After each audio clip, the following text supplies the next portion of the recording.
Next question. I have a question about the warrior mentality. I recently was dumped on a deployment and it's difficult now that I'm home stateside. How does a warrior handle this? Is it like any other emotional loss? I'm trying to use this loss and get after it and improve myself mentally and physically. I'm not sure how to properly submit questions to the podcast. All right, so the Dear John letter, the old classic Dear John letter. And so, agree, sometimes you can keep it at bay when you're deployed, but then when you get home and you get back to the places, the familiar places where you have the specific memories, that's where the pain starts to come in. And that's fine. That hurts. We get that. But in my opinion, I've said this before, the person that you built in your mind, the person that you had a relationship with that you built in your mind, that person doesn't actually exist. They're not real. They're not real. She wasn't who she appeared to be. And she isn't who she appeared to be. She isn't the sweet, understanding, fun person that you cared so much about. That's not her. That's your memory. That's what you built in your head. She is actually the selfish, self-centered person that cares about herself first and doesn't care about you. That's the reality. And that's fine. But a lot of times the pain that we feel isn't based on the reality. It's based on the fantasy. So you're feeling pain of losing something that wasn't real.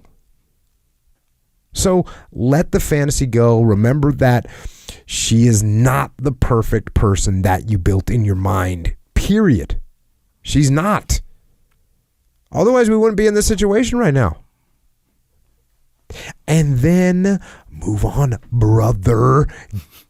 Get after it. Work out. Train hard. Go to jiu-jitsu, hike, run, play guitar. Just get after it.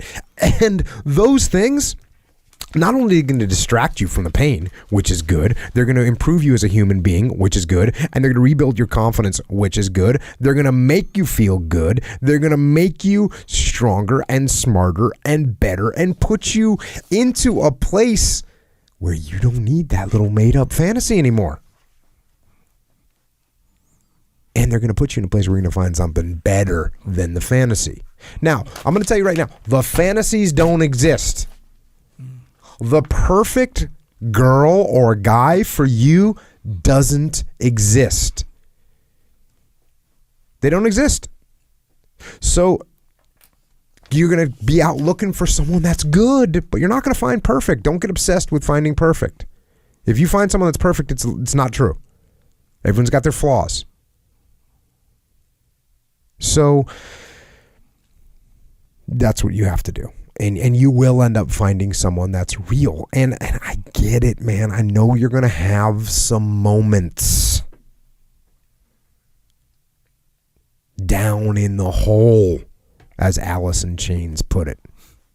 Or trapped in the heart-shaped box, as Nirvana put it. Sure. Or so lonesome you could cry, as Hank Williams Sr. put it. Is it, you notice a theme here? This is what people go through. But those feelings, they're temporary, so let them say hi.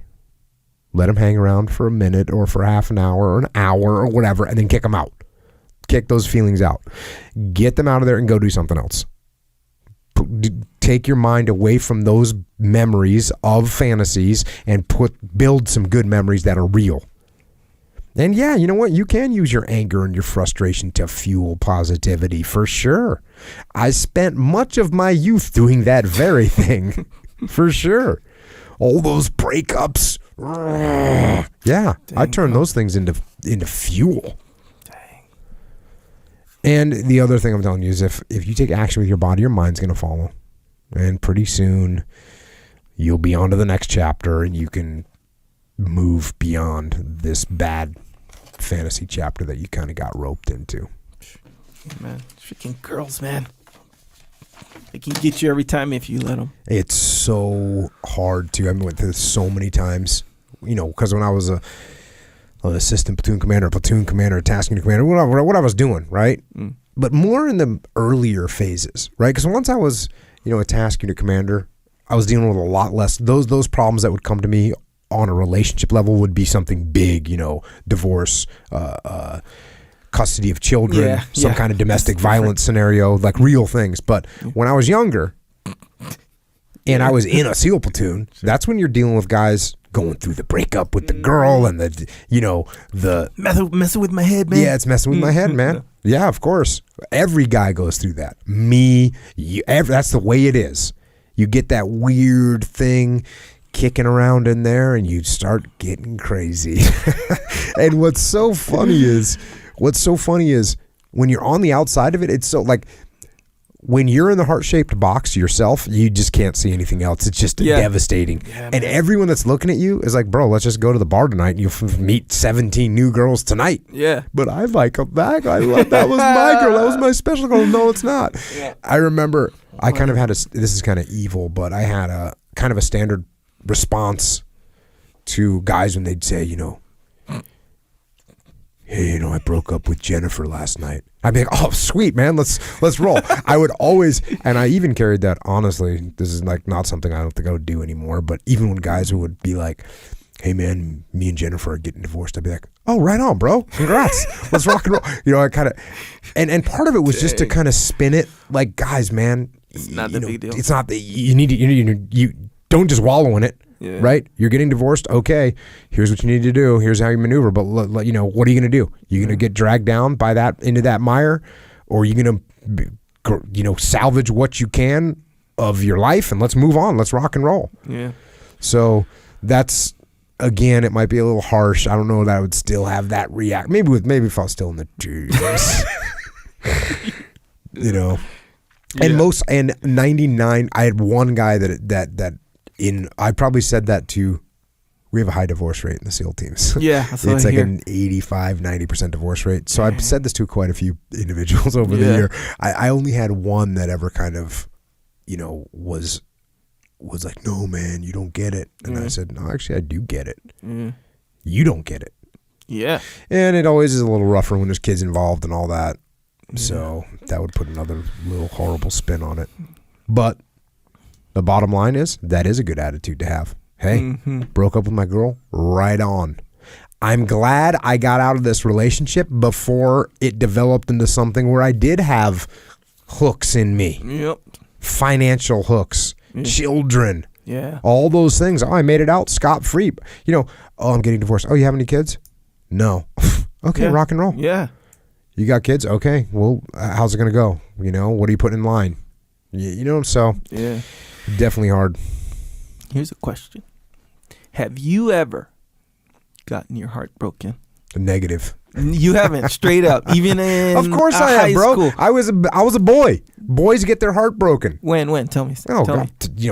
10, 11, yeah, that 12. doesn't count. I'm talking like 21-ish time. Because when you're 10, it's like... Okay, 15, 14, 17, 13. I mean, I think once I was in the SEAL teams, I kind of had that coping mechanism when you have, because you're in the teams now. Yeah, it's got to be hard. Yeah, and the girls are like, Yeah. You gotta just kind of, But yeah, the younger days for sure. Every guy goes through that, and that's what's hard. And you know what? I'm saying guys specifically, but the girls are the same way. Both guys and girls go through these horrible breakups. Yeah. When you and this is the other thing that we got to realize as parents. When you're 16 years old, I look at my 15, 16, 17-year-old daughters, right, as they were growing up, and I think, oh, they got a boyfriend. Whatever. This guy is meaningless. Yeah. In their lives, I factually know that these guys are meaningless. Yeah. In terms of the broad spectrum of their life. Yeah.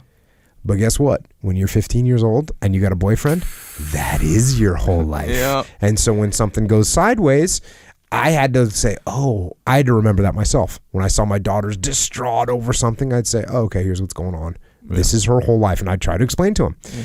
This guy, I understand that you like him and that he was good and blah, blah, blah. Yeah. But, let's remember, you're only 15 and you're going to meet another nice guy, and There'll be other opportunities and blah blah blah. But of course, it barely gets through to their heads. Yeah, right? fully. They can't even imagine a nicer guy, a different guy. No, because he's the best. No. Yeah. And so yeah. Dang, bro. Yeah, you're on question restriction from now on. No, bro. I wanted to know. I think we all wanted to know.